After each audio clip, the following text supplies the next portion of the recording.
So বন্ধুরা, তোমরা দেখতে পাচ্ছ এখন বিসিআইসি কলেজের একাডেমিক ভবন। বেশ সুন্দর এবং অনেক বড় একটা ভবন। এখানে ওদের কলেজ শাখা, আর এর পাশে আবার আরেকটা বিল্ডিং আছে, ওখানে একটু দূরে আর কি এখান থেকে।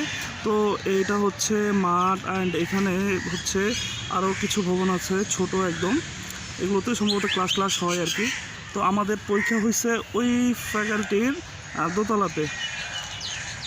আর মাঠটাও অনেক বড়, বিশাল মাঠ। এখানে তো ফুটবল খেলা হয় বোঝা যাচ্ছে। ভিতরে দেখলাম যে টেনিসের কোর্ট আছে, আর এখানে একটা শহীদ মিনার দেখা যাচ্ছে। শহীদ মিনারটা সুন্দর, আর এখানে পাশে একটা ক্যান্টিন আছে। তো বেশ সুন্দর, আমার কাছে কলেজের ক্যাম্পাসটা খুব সুন্দর লাগলো। সাধারণত কলেজের ক্যাম্পাসগুলো যদি এরকম সুন্দর হয় তাহলে বেশ ভালোই লাগে আর কি। ক্লাস করে মজা, আর ফ্রি টাইমে বসে টাইম স্পেন্ড করা যায়। এখানে কিছু সুন্দর সুন্দর কথা লেখা আছে, যেমন বিজয় মঞ্চ, নিচে লেখা আছে শৃঙ্খলা, শিক্ষা, নৈতিকতা, মানবিকতা।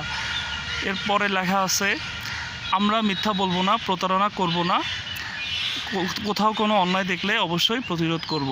বেশ সুন্দর কথাবার্তা, অনেক সুন্দর। তো বেশ ভালোই লাগতেছে। আর এখন যেহেতু ওয়েদারটা অনেক সুন্দর, শীত শীত ভাব। এখন হচ্ছে নভেম্বর মাসের 10 তারিখ আজকে। তো শীত শীত ভাব, বেশ ভালো লাগতেছে। শহীদ মিনারটা একটু দেখাই তোমাদেরকে। তো এই সিজনটা আসলে আমার কাছে অনেক ভালো লাগে। হালকা হালকা শীত, খুব একটা গরম নাই, বেশ সুন্দর ওয়েদার।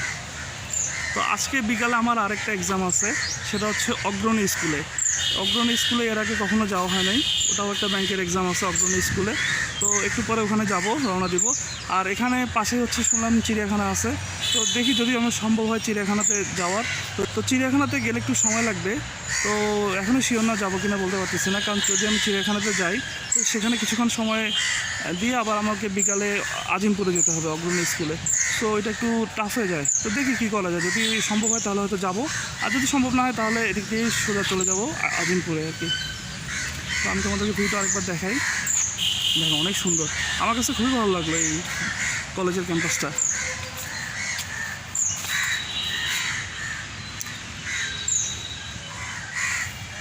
তো দেখি আমি পাশে যেহেতু চিড়িয়াখানা আছে, একটু চিড়িয়াখানাতে ঘুরে আসি।